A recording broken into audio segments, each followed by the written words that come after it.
Bonjour, j'espère que vous allez bien. Alors aujourd'hui, invité exceptionnel réellement, Sandrine Aaron, gestionnaire de patrimoine pour des clients VIP du cadre premium, c'est ça? Et vous avez une plateforme de gestion, pas une plateforme, vous avez une société, vous êtes présidente d'une société de gestion de patrimoine.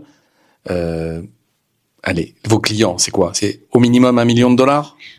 Souvent, c'est... C'est pour dire bonjour, c'est $1 million, c'est ça? On peut dire bonjour pour moi quand même. Bonjour, enchantée. Enchantée. Alors, Sandrine, vous présentez rapidement. Vous êtes présidente d'une société qui s'appelle Sandor Invest, qui est à Ercilla-Pitoire, en Israël, proche de la mer. Tout à fait. Avec vue sur les yachts aussi.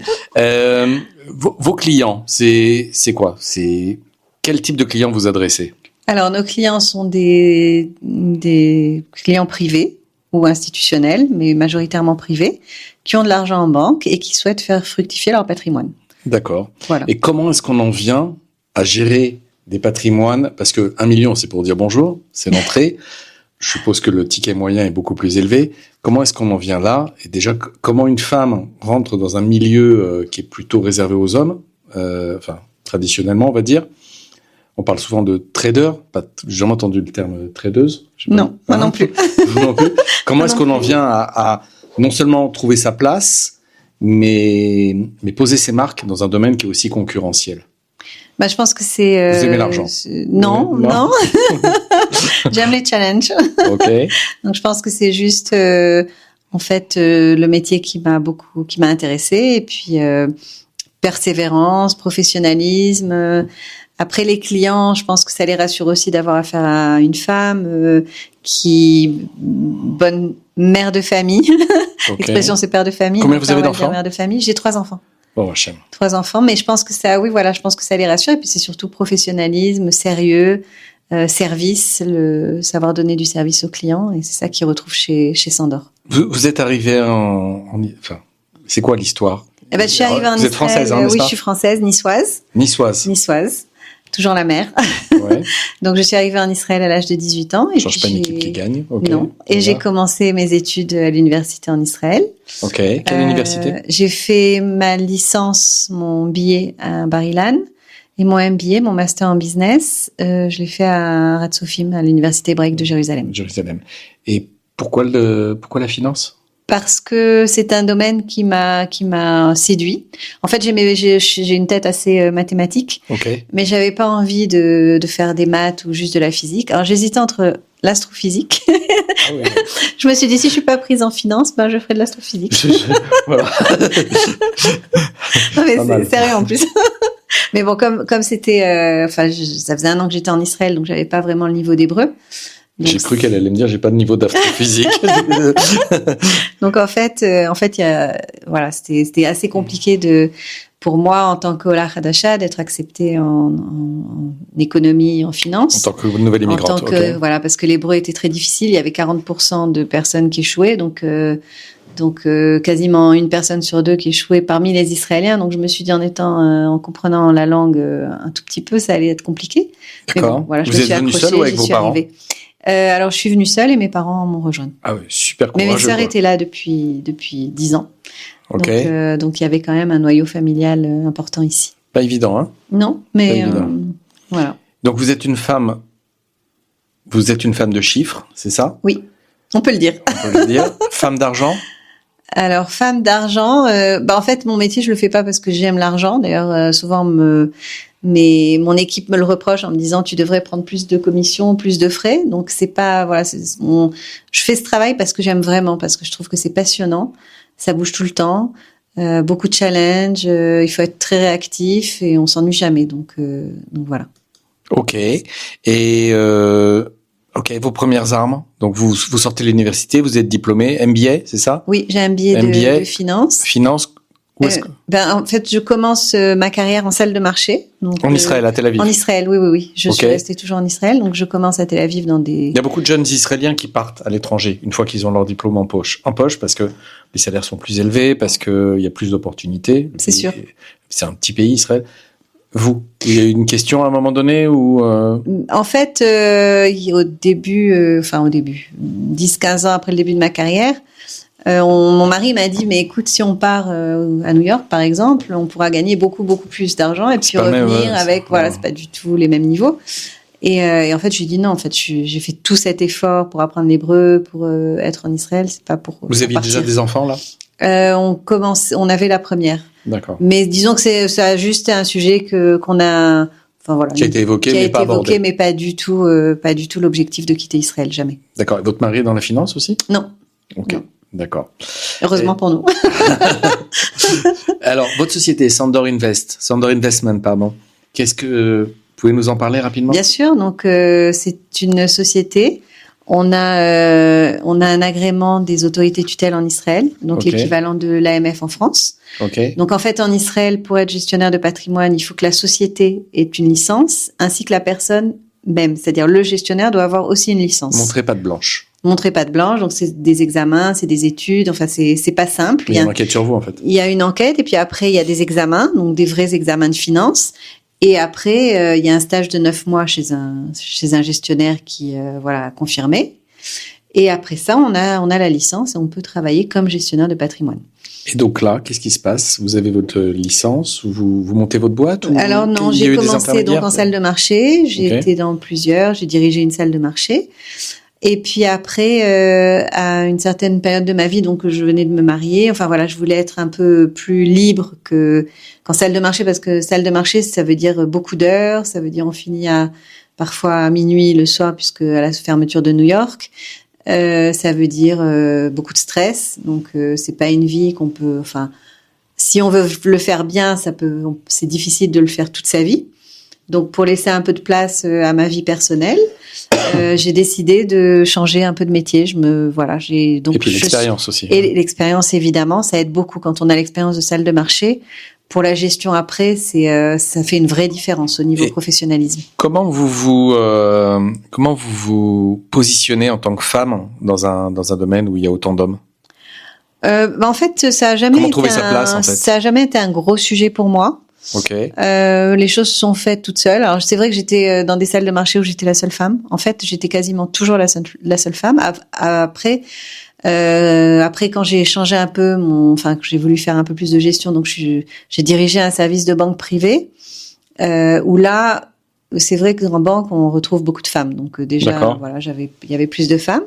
Et puis après, quand j'ai dirigé une société, excusez-moi, c'est un métier que vous conserviez. Alors vous avez commencé il y a quoi, 15 ans, quelque chose comme ça? Plus de 25 ans. Plus de 25 ans. Est-ce que c'est un métier que aujourd'hui vous recommanderiez à des jeunes femmes ou des jeunes hommes qui veulent se lancer? Parce que le trading, on va dire, j'aime pas le mot à la mode, mais quand on voit les courbes, ça fait rêver beaucoup de gens. Donc, est-ce que c'est un métier que vous recommandez, enfin les courbes ascendantes, on va dire, avec des hauts et des bas, est-ce que c'est un métier que vous recommanderiez à des jeunes aujourd'hui? Alors, c'est pas un métier facile.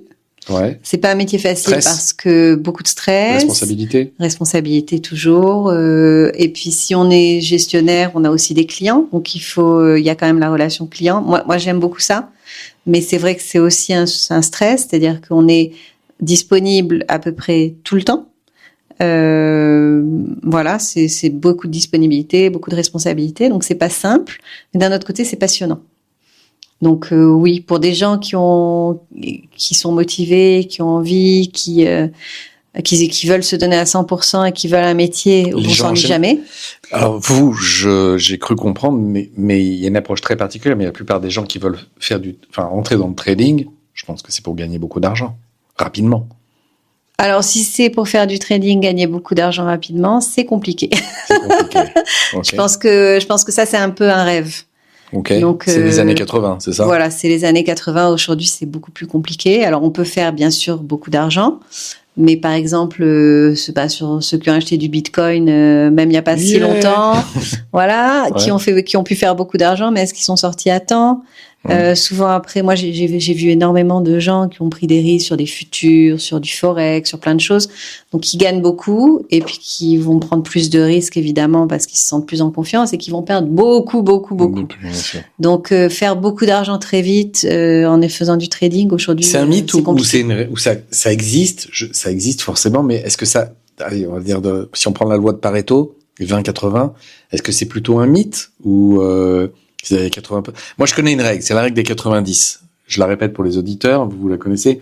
C'est 90% des investisseurs débutants, en fait, perdent 90% de leur capital dans les 90 premiers jours. Je suis assez d'accord. Ouais. oui. Je confirme que ça arrive. Oui, tout à fait. Ok, c'est pas un marché tendre. Non, pas du tout, et surtout actuellement. On est dans un marché extrêmement volatile, tendu, plein de facteurs qui rentrent en ligne de compte. Donc, si c'est pas votre métier, faites attention. Voilà, c'est pas un marché facile. Donc là, on a eu 2 très belles années. Donc 2023-2024 où le Nasdaq a fait 107%. Justifié ou pas? Oui, parce qu'en fait, on part de très bas. Donc en fait, il faut regarder un peu plus loin. C'est-à-dire, les gens qui vont regarder sur 2023-2024 vont se dire oh là là, mais j'aurais pu faire beaucoup d'argent. Donc allez, j'y vais, je vais faire beaucoup d'argent. En fait, c'est pas ça. Parce qu'en fait, les années en 2022, le Nasdaq avait perdu pas loin de 40%. Sortie Covid. Sortie Covid. Donc, quelques temps après le Covid, mais oui, c'est la suite. Donc, en fait, on a rattrapé les niveaux où on était avant et bon, depuis, on les a dépassés. Mais oui, c'est des niveaux qui me paraissent assez logiques. Ok. Pensez pas qu'il y a on sort un petit peu du cadre, mais pensez pas qu'il y a une espèce de bulle, encore une fois, comme il y a eu la bulle de l'an 2000, avec l'intelligence artificielle. Moi, quand je vois Nvidia alors oui, c'est vrai qu'ils sont une position monopolistique énorme, ils ont une avancée technologique, ok, mais... Oui, il y a certaines sociétés qui sont nettement surévaluées par rapport à ce que...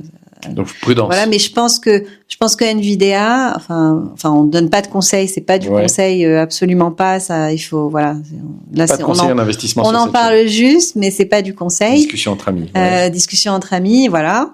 Mais c'est sûr que c'est une société qui a une vraie valeur, une vraie valorisation. C'est un vrai leader. C'est un marché qui prend de plus en plus d'importance. Donc bon, c'est vrai qu'elle est très haute, mais c'est une valeur qui à votre avis, est-ce que les sociétés qui vont arriver dans l'intelligence artificielle, il y a déjà toutes les GAFAM, les gros, mais est-ce qu'il y a de la place déjà pour des nouveaux entrants? J'ai un doute, techniquement, parce que pour rentrer, déjà, c'est extrêmement coûteux.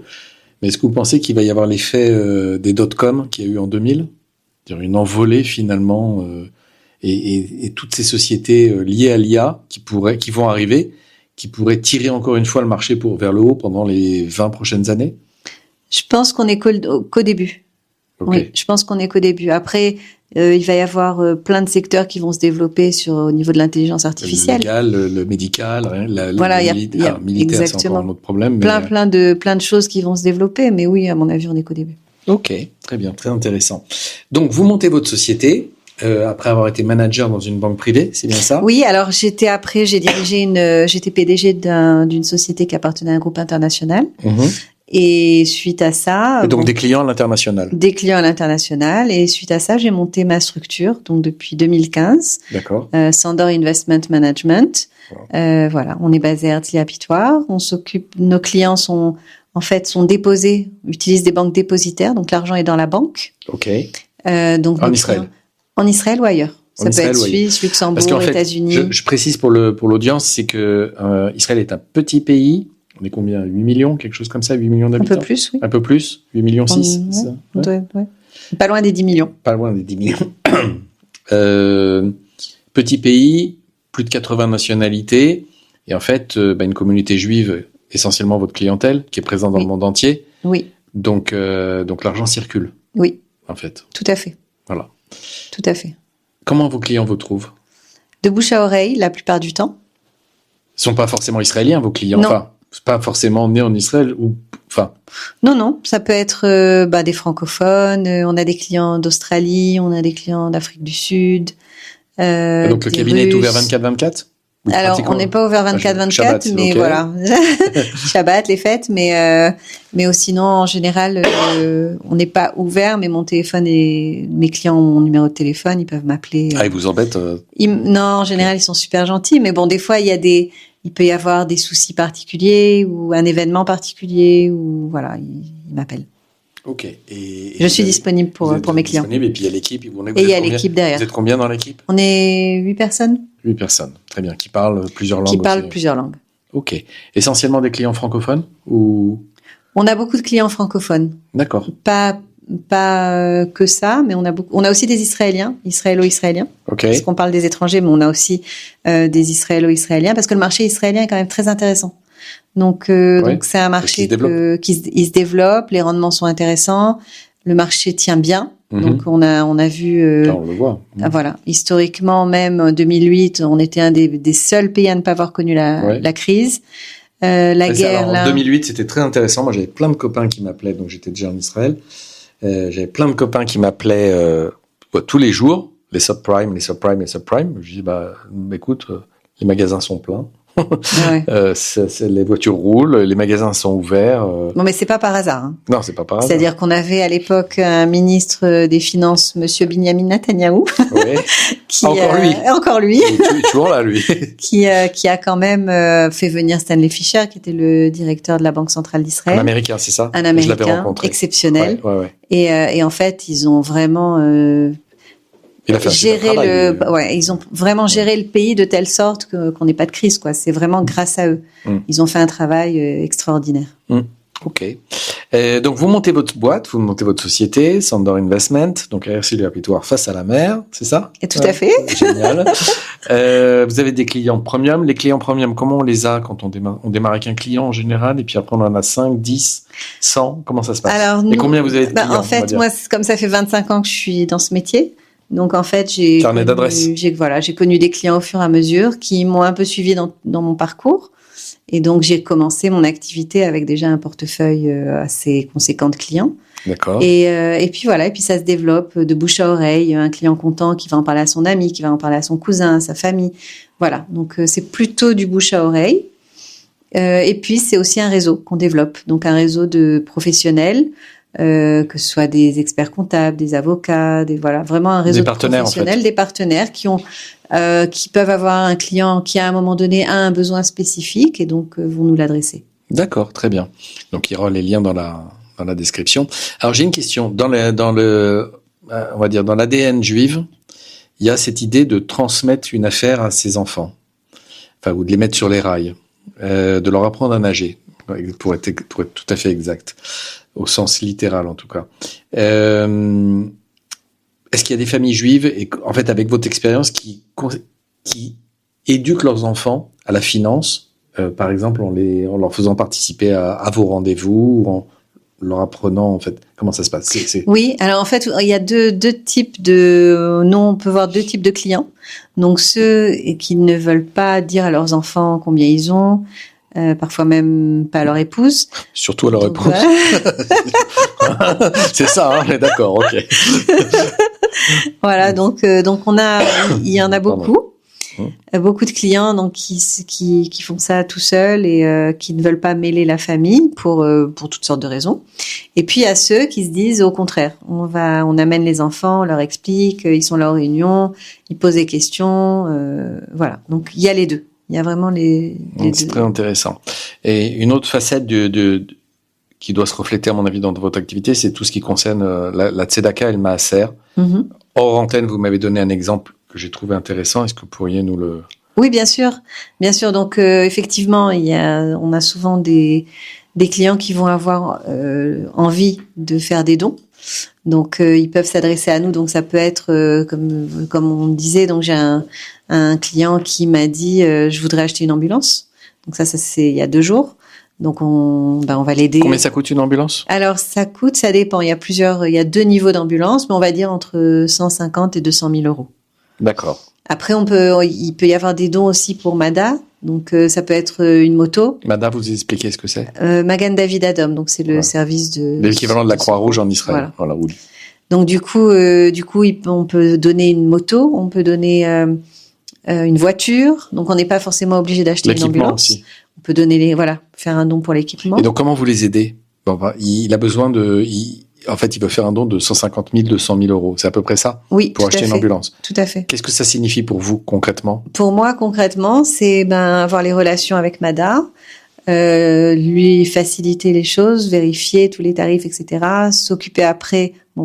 C'est vraiment du boutique, du service boutique, et quoi. s'occuper après Parce des que virements. c'est en dehors du trading et de la finance. Oui. On est loin, là. Oui, on est loin, mais on a un service très personnalisé pour nos clients. Donc oui, le client a besoin de faire un don, bien sûr, on va l'aider jusqu'au virement, jusqu'à se vérifier que l'ambulance porte son nom, aller jusqu'au bout. Parfois, on leur propose aussi, pendant la guerre du 7 octobre, on a proposé à nos clients de faire des dons pour l'armée, pour des unités spéciales dans l'armée. Alors, racontez-moi, comment ça s'est passé? Vous les avez contactés? Alors, en fait, c'était il y a eu un cas un peu particulier. On a à 2 reprises. J'ai eu une fois mon neveu qui est dans une unité très spéciale antiterroriste, où au début de la guerre, il m'a dit, écoute, il nous manque des équipements, on a besoin d'argent. Donc, est-ce que tu peux nous aider? Donc, j'ai appelé mes clients et je leur ai demandé. Et les gens ont tout de suite dit oui, bien sûr, évidemment. Donc solidarité maximum. Solidarité maximum. À une autre fois, c'était assez drôle. Ma fille, qui a 16 ans, était à l'école et puis sa prof, pareil, avait son fils dans une unité. Il voulait leur organiser une petite fête parce qu'ils sortaient de plusieurs mois à Gaza. Et donc, ma fille me dit ça. Je lui dis, écoute, je vais m'enseigner. Et j'ai appelé une personne qui m'a dit, pas de souci, je finance tout, ce qu'il faut. Et puis, tu leur ajoutes un orchestre, tu leur ajoutes barbecue. Génial. Voilà. Donc oui, il y a une solidarité extraordinaire. Et on aide nos clients aussi s'ils veulent faire des dons. Alors, moi, le marché israélien, je le vois, donc pas avec le même regard que vous, évidemment, mais je le vois extrêmement résilient. C'est une particularité du peuple juif, traverser l'histoire, hein. Et résilient, et aussi c'est une espèce de puzzle qui s'assemble, mais extrêmement communautaire aussi. Donc ça joue aussi. Et alors, une question, vos clients, il y en a un qui rentre chez vous, il va recommander ses copains? Alors, pas toujours. Pas toujours, parce que ils veulent pas trop que leurs copains puissent savoir qu'ils ont de l'argent et qu'ils sont gérés, etc. Mais parfois, oui. Donc, ça dépend. Mais non, en fait, il m'arrive qu'un client me recommande à vraiment sa bande de copains. Donc, je vais récupérer. Donc, il débarque au bureau avec les pizzas et des fois. Non, mais c'est assez drôle. Je peux avoir un client qui va me ramener 2, 3, 4, 5 amis quand ils sont vraiment proches et qu'ils ont une liberté de discussion entre eux.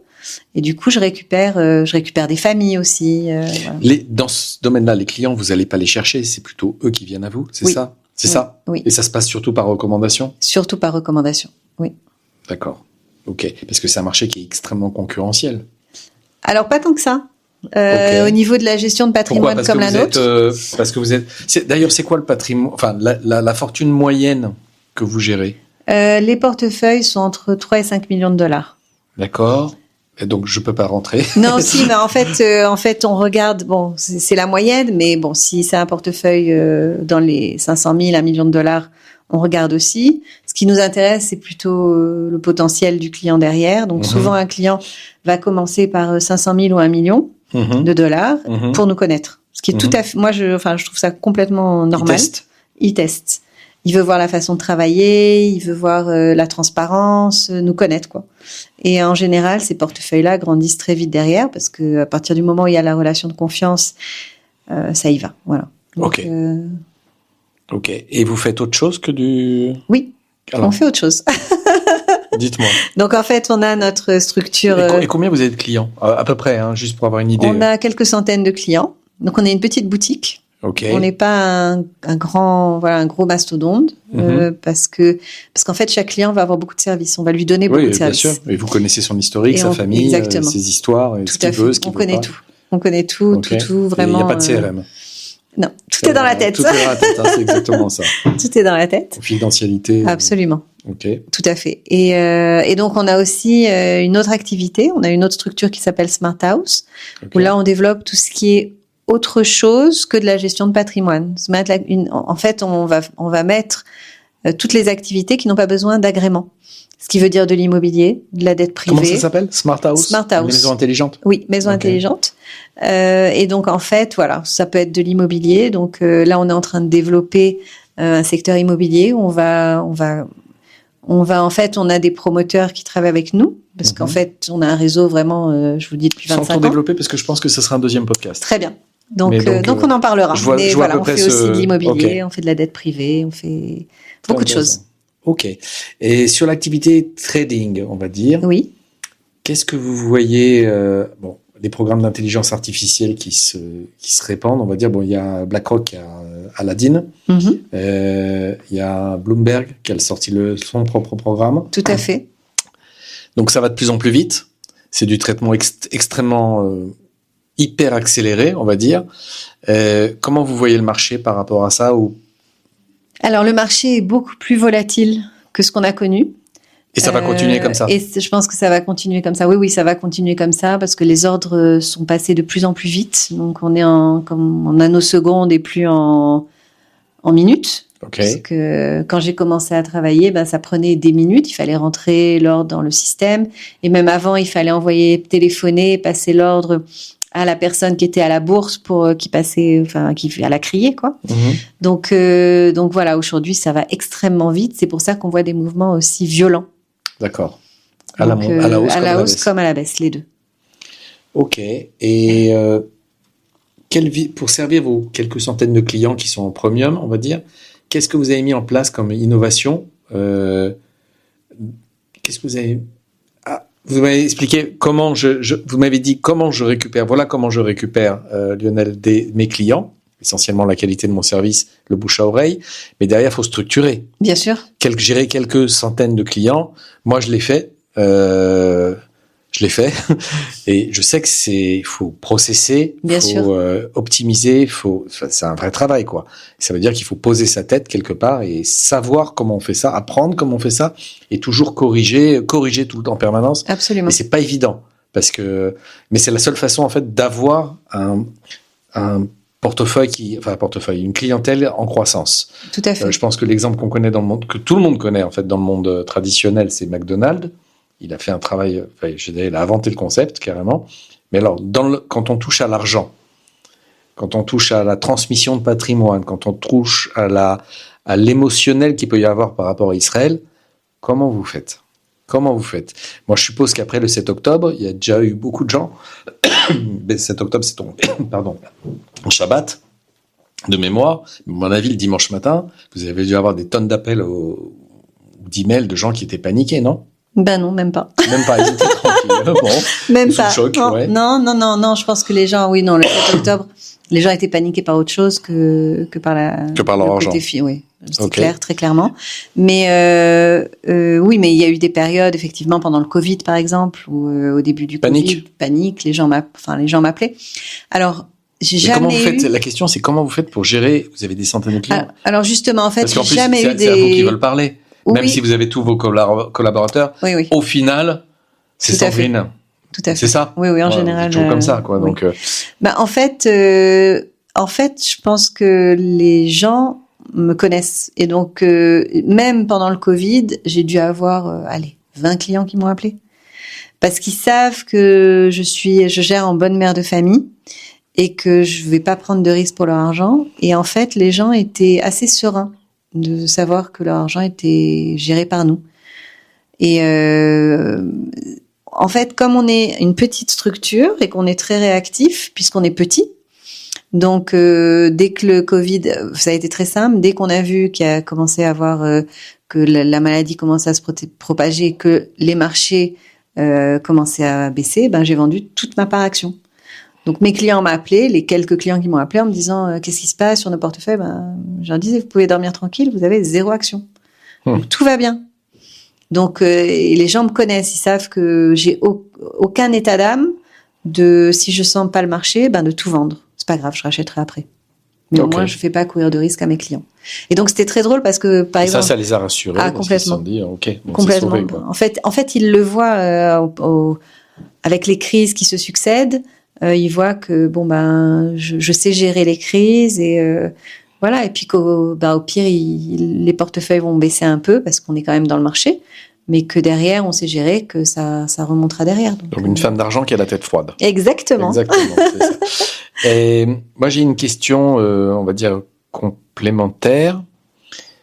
On va parler du Bitcoin. On parle de volatilité. Parlons du Bitcoin. C'est quoi votre expérience? Est-ce que vous avez des clients qui sont... J'en ai beaucoup parlé, moi, sur la chaîne. Mm-hmm. Est-ce qu'il y a des clients qui sont... Est-ce qu'aujourd'hui, ces clients-là, qui ont des portefeuilles de 3, 4, 5 millions de dollars ou plus, est-ce qu'ils sont exposés au Bitcoin? Est-ce qu'ils y croient? Est-ce qu'ils le comprennent? Est-ce qu'ils savent ce que c'est? Est-ce qu'ils voient que le côté spéculatif? Voilà. Alors non, alors en fait oui, il y a... Parce que par les médias, le Bitcoin est souvent décrit, pour le moment en tout cas, comme quelque chose d'extrêmement risqué, limite, alors qu'en fait on peut en acheter. Ce qui est difficile, c'est plus de sortir en fait, de revendre en fait. Mais vos clients, comment ils le voient? Alors il faut bien qu'on comprenne, on donne pas de conseils sur le Bitcoin. Non. Voilà, c'est pas du conseil. C'est pas une chaîne. Pas du tout de conseil. C'est un produit qui reste extrêmement volatile et risqué. Donc voilà, ça il faut le dire aux auditeurs. Maintenant, la façon dont mes clients voient le Bitcoin et je pense qu'il représente à peu près tout le marché, c'est que en fait jusqu'à il y a quelque temps, on considérait le Bitcoin au début, on va dire, on considérait le Bitcoin un peu comme une machine à blanchir de l'argent. À raison. À raison. Voilà, mais en fait aujourd'hui, bon, effectivement avec BlackRock qui a lancé son ETF. Vous pouvez nous expliquer en 2 mots ce que c'est un ETF? Oui, en fait, c'est un produit financier, ce qu'on appelle un tracker, un produit financier qui va suivre un indice ou par exemple dans ce cas-là le Bitcoin. Et donc en fait, vous l'achetez exactement comme une action, c'est coté, c'est régulé, c'est surveillé par les autorités tutelles du pays. Donc ça apporte, c'est quand même c'est facile. C'est très facile pour l'acheter. Il suffit on passe un ordre à sa banque, on l'a sur son compte en banque. C'est pas voilà. Aujourd'hui, il y a des applications pour tout à fait. C'est vraiment simple. C'est comme si on achetait une action. Donc là, en fait, on possède pas du Bitcoin. Hein. Non, on possède pas du Bitcoin. On a pas acheté du iShare ou qui va investir sur le Bitcoin. Ou un autre. Hein, parce que combien il y en a par contre des ETF? Alors en fait, sur Bitcoin aujourd'hui. Il y en a beaucoup, mais le principal, c'est celui de BlackRock. De BlackRock. Hein. Oui, c'est le principal. Que en fait, il y a beaucoup de volume. J'ai des amis qui n'ont pas voulu acheter de Bitcoin directement. Ils se méfient aussi des ETF. Bon, ils ont acheté de l'action stratégie. Oui. Anciennement MicroStrategy, oui. qui en fait. Est vraiment... Alors c'est plus corrélé à 100%. Ouais. Donc on a une corrélation aujourd'hui qui est plutôt dans les 60%. Oui. Okay. C'est quand même pas mal, mais c'est pas acheter du Bitcoin. Non. Donc voilà. Mais c'est vrai qu'il y a une époque, on était quasiment à 100% de corrélation. Okay. Donc en fait, donc ce qu'on disait, c'est que les clients aujourd'hui voient le Bitcoin non plus comme un instrument de blanchiment d'argent, mais comme une sorte, enfin c'est un peu exagéré, mais une sorte de valeur refuge. Donc comme on a de l'or, on va avoir un peu de Bitcoin. Donc, vous aussi, vous le comparez à de l'or? Non, je compare pas à de l'or, mais je pense que quand on a un gros portefeuille, enfin c'est sûr que si on a un petit portefeuille, donc c'est une façon de répartir son risque. C'est une façon de répartir son risque. Donc on a des actions, on a des obligations, on a de l'or et on a du Bitcoin. Et aujourd'hui, ça représente quoi dans votre portefeuille de clients? Ça représente encore peu. Ok. Mais croissance. C'est surtout c'est en croissance et c'est surtout pour les investisseurs qualifiés qui comprennent le risque. Donc c'est considéré comme un produit à risque particulier par les autorités tutelles. Donc le client doit signer qu'il est d'accord d'avoir du Bitcoin. D'accord. Parce que c'est quand même très volatile. Mais les clients qui sont des investisseurs qualifiés, il y a une vraie logique à avoir du Bitcoin aujourd'hui. Donc ça, c'est une femme qui est dans le trading depuis 25 ans qui je recommande pas. Vous recommandez pas. Pas du tout. Je ne recommande pas, mais je dis que quand même une tendance de marché. Voilà, une tendance. Ça reflète une tendance de marché. Exactement. Ils achètent pas de Bitcoin, si j'ai bien compris. Non, parce qu'en fait, ils partent par un ETF. Oui, d'accord. Oui, parce que pour acheter un Bitcoin, on peut pas l'acheter sur son compte en banque. Ouais. Donc nous, on gère les comptes en banque. Donc par nous, on peut pas acheter. En fait, donc c'est la partie spéculative. Ils se disent exactement. Au cas où. D'accord. Exactement. Ok, super. Et quelque chose à ajouter pour aujourd'hui? Non, je pense que on est dans une période où les marchés qui vont beaucoup bouger. Ouais. D'un autre côté, donc il va y avoir de nouvelles opportunités. C'est un bon moment pour commencer. Enfin, pour utiliser un gestionnaire de patrimoine. Donc faire attention de pas. Aujourd'hui, le marché est dangereux, donc ne pas faire tout seul quand on n'a pas de connaissances. Oui, on parle des formations TikTok, non? Par exemple. Ouais, ok. par exemple. Moi, je pense qu'il y a que le bonhomme qui vend l'information qui gagne de l'argent. Hein, C'est sûr. C'est pas faux ce qu'ils disent. Hein. J'en ai vu quelques-uns. C'est pas faux ce qu'ils disent, mais c'est vrai. une goutte d'eau dans l'océan, quoi. Ouais. Moi, quand j'ai commencé à travailler, mon premier patron m'a dit sache que dans le marché, ceux qui gagnent le plus d'argent, c'est ceux qui font du trading. Donc, en fait, c'est ceux qui gagnent sur achat et vente et non pas qui prennent les positions. Voilà, donc ça m'a très intéressant. Ça m'est resté en mémoire. Donc l'intermédiaire, en fait. L'intermédiaire est celui qui gagne le plus d'argent. Bon, après, aujourd'hui, il gagne plus trop d'argent, mais il y a 25 ans, c'était vrai. Pourquoi il gagne moins d'argent? Parce que les commissions sont beaucoup plus petites. Mais le marché va plus vite, non? Le marché va plus vite. Il y a beaucoup de volume, mais les commissions sont vraiment toutes petites aujourd'hui. Pas du tout ce qu'on connaissait à l'époque. D'accord. Sandrine, merci beaucoup. Merci et on se revoit bientôt pour un second podcast sur Smart House, pour parler de Smart House. Et je vous remercie d'être venu et je vous dis à très bientôt. À bientôt, merci. Merci, au revoir.